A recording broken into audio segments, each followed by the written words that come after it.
സംസ്ഥാനത്ത് 4 ദിവസം കൂടി മഴ തുടരും. ബംഗാൾ ഉൾക്കടലിൽ രൂപപ്പെട്ട ന്യൂനമർദ്ദം ശക്തി പ്രാപിച്ച പശ്ചാത്തലത്തിൽ കേരളത്തിൽ അടുത്ത 4 ദിവസം ഇടിമിന്നലോടുകൂടിയ മഴയ്ക്ക് സാധ്യതയുണ്ടെന്നാണ് കേന്ദ്ര കാലാവസ്ഥാ വകുപ്പിന്റെ മുന്നറിയിപ്പ്. തെക്കു പടിഞ്ഞാറൻ ബംഗാൾ ഉൾക്കടലിന് മുകളിൽ രൂപപ്പെട്ട ന്യൂനമർദ്ദമാണ് ശക്തി പ്രാപിച്ചത്. കഴിഞ്ഞ ദിവസം സംസ്ഥാനത്ത് വിവിധയിടങ്ങളിൽ ശക്തമായ മഴ പെയ്തിരുന്നു. വരും മണിക്കൂറുകളിൽ മധ്യ പടിഞ്ഞാറൻ ബംഗാൾ ഉൾക്കടലിന് മുകളിലൂടെ വടക്ക് പടിഞ്ഞാറ് ദിശയിൽ സഞ്ചരിക്കുന്ന ന്യൂനമർദ്ദം തുടർന്നുള്ള 24 മണിക്കൂറിൽ വടക്കുകിഴക്ക് ദിശയിൽ സഞ്ചരിച്ച് ശക്തി കുറയാൻ സാധ്യതയുണ്ടെന്നാണ് കാലാവസ്ഥാ വകുപ്പ് അറിയിച്ചിരിക്കുന്നത്. സീസണിലെ ആദ്യ ന്യൂനമർദ്ദമാണിത്. ഇന്നലെ കോഴിക്കോട് ജില്ലയിൽ ഉൾപ്പെടെ വടക്കൻ ജില്ലകളിൽ പലയിടത്തും വൈകിട്ട് മുതൽ ശക്തമായ കാറ്റും മഴയുമാണ് ഉണ്ടായിരുന്നത്. മലയോര മേഖലകളിൽ നേരത്തെ തന്നെ മഴ തുടങ്ങിയിരുന്നു. പലയിടത്തും കാറ്റ് ആഞ്ഞു വീശിയിരുന്നു. കടുത്ത മഴ രാത്രിയിലും തുടരുന്ന സ്ഥിതിവിശേഷമാണ് ഉണ്ടായിരുന്നത്.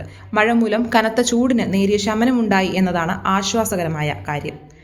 ഇന്ന് സംസ്ഥാനത്ത് ഇടിമിന്നലോടുകൂടിയ മഴയ്ക്ക് സാധ്യത ഉള്ളതിനാൽ ജാഗ്രത പാലിക്കണമെന്ന് കാലാവസ്ഥാ വകുപ്പും ദുരന്ത നിവാരണ വകുപ്പും മുന്നറിയിപ്പ് നൽകിയിട്ടുണ്ട്. ഇടിമിന്നലിന്റെ ആദ്യ ലക്ഷണം കണ്ടുകഴിഞ്ഞാൽ ഉടൻ തന്നെ സുരക്ഷിതമായ ഇടങ്ങളിലേക്ക് മാറുക. തുറസായ സ്ഥലങ്ങളിൽ തുടരുന്നത് ഇടിമിന്നലേൽക്കാനുള്ള സാധ്യത വർദ്ധിപ്പിക്കും. ശക്തമായ കാറ്റിനും ഇടിമിന്നലിനും സാധ്യതയുള്ള ഘട്ടങ്ങളിൽ ജനലും വാതിലും അടച്ചിടുക. വാതിലിനും ജനലിനും അടുത്ത് നിൽക്കാതെയിരിക്കുക. കെട്ടിടത്തിനകത്ത് തന്നെ ഇരിക്കുകയും പരമാവധി ഭിത്തിയിലോ തറയിലോ സ്പർശിക്കാതിരിക്കാൻ ശ്രമിക്കുകയും ചെയ്യുക.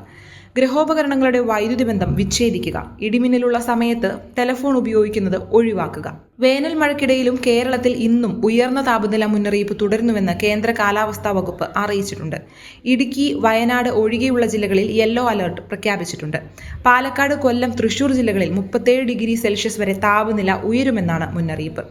തിരുവനന്തപുരം, പത്തനംതിട്ട, ആലപ്പുഴ, കോട്ടയം, എറണാകുളം, മലപ്പുറം, കോഴിക്കോട്, കണ്ണൂർ, കാസർഗോഡ് ജില്ലകളിൽ 36 ഡിഗ്രി വരെ താപനില ഉയരാമെന്നും മുന്നറിയിപ്പുണ്ട്.